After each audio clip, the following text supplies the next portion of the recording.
Hi friends, welcome to easy cook. ഇന്ന് നമുക്ക് നല്ല സോഫ്റ്റ് നെയ്യപ്പം എങ്ങനെ തയ്യാറാക്കാം എന്നുള്ളത് നോക്കാം.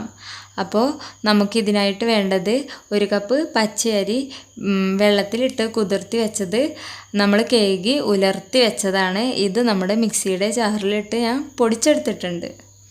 ഇനി നമ്മൾ ഇതൊരു പാത്രത്തിലേക്ക് മാറ്റുകയാണ്.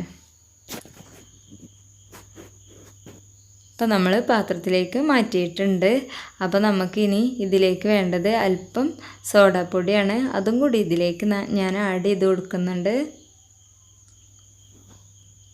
ഇനി നമ്മൾ സോഫ്റ്റ്നെസ്സിന് വേണ്ടിയിട്ട് നമ്മൾ മൈദമാവാണ് ആഡ് ചെയ്ത് കൊടുക്കുന്നത്. ഒരു 3 ടീസ്പൂണോളം മൈദമാവും കൂടി ആഡ് ചെയ്ത് കൊടുക്കാം.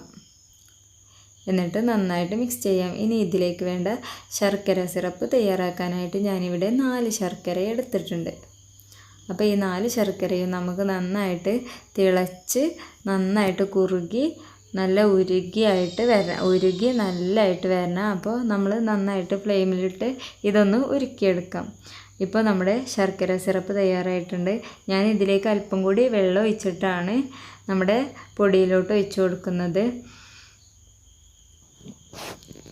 അപ്പോൾ നമ്മുടെ ശർക്കര സിറപ്പ് നല്ല തിളച്ച് നിൽക്കുമ്പോൾ നമ്മൾ ഒരിക്കലും നമ്മുടെ മാവിലോട്ട് ഒഴിച്ച് കൊടുക്കരുത്. അപ്പോൾ നമ്മുടെ പൊടി പെട്ടെന്ന് വെന്ത് പോകും. അപ്പോൾ നമുക്ക് കരുതിയ ആ ഒരു രീതിയിൽ നമ്മുടെ അപ്പം സൂപ്പറായിട്ട് വരില്ല. അപ്പോൾ നമ്മൾ കുറച്ചൊന്ന് ആറിയതിന് ശേഷം നമ്മൾ നമ്മുടെ പൊടിയിലോട്ട് ഒഴിക്കാനായിട്ട് ശ്രമിക്കുക. അപ്പോൾ എന്നിട്ട് നമ്മൾ പതുക്കെ കുറേശ്ശെ ഒഴിച്ചിട്ട് നമ്മൾ നന്നായിട്ട് മിക്സാക്കി കൊടുക്കുക. ഒന്നിച്ച് നമ്മൾ തയ്യാറാക്കി വെച്ച ഫുള്ളായിട്ടും ഒഴിച്ച് കൊടുക്കുകയാണെങ്കിൽ നമ്മുടെ ലൂസായി പോകും. ചിലപ്പോൾ നമ്മുടെ മാവ് നമുക്ക് നെയ്യപ്പം ചുടാനായിട്ട് കഴിയില്ല. അപ്പോൾ എല്ലാവരും ഇതൊന്ന് ശ്രദ്ധിക്കുക. നമ്മൾ പതുക്കെ ഇളക്കി നന്നായിട്ട് മിക്സ് ചെയ്യുക. ഇപ്പോൾ നമ്മുടെ മാവ് നന്നായിട്ട് മിക്സായി വന്നിട്ടുണ്ട്. അതിൽ ഒരു കട്ട പോലും ഇല്ലാതെ, കട്ട പിടിക്കാത്ത രൂപത്തിൽ നമ്മൾ നന്നായിട്ടത് മിക്സ് ചെയ്തെടുക്കണം.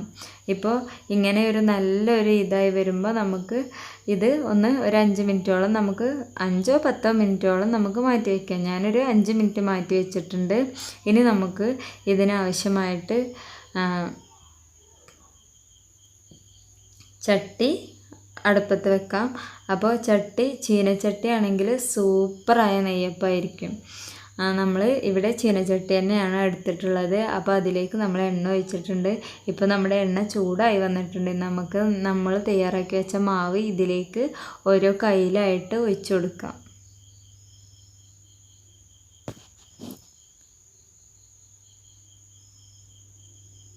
ഇപ്പോൾ നമ്മുടെ നെയ്യപ്പം നല്ല പോലെ വന്നിട്ടുണ്ട്. എല്ലാവർക്കും കാണാൻ പറ്റുന്നില്ലേ, നല്ല സൂപ്പറായിട്ട് വന്നിട്ടുണ്ട്. അപ്പോൾ എല്ലാവരും ഒന്ന് ട്രൈ ചെയ്ത് നോക്കണം കേട്ടോ.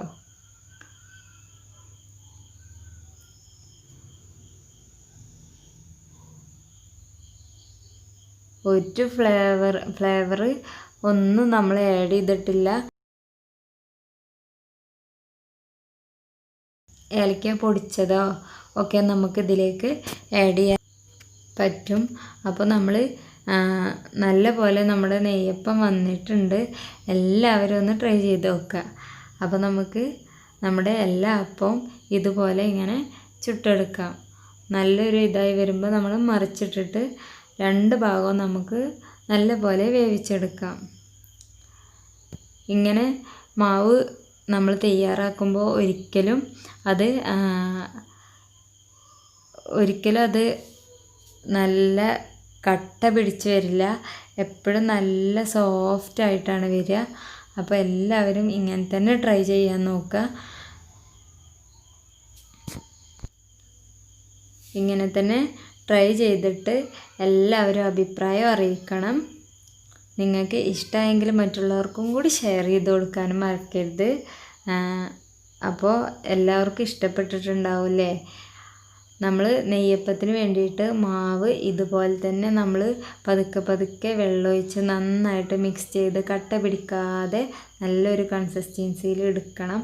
അപ്പോൾ ഇതുവരെ ഈ ചാനൽ സബ്സ്ക്രൈബ് ചെയ്യാത്ത എൻ്റെ എല്ലാ കൂട്ടുകാരും സബ്സ്ക്രൈബ് ചെയ്യണം. ഓക്കെ, എല്ലാവർക്കും നന്ദി.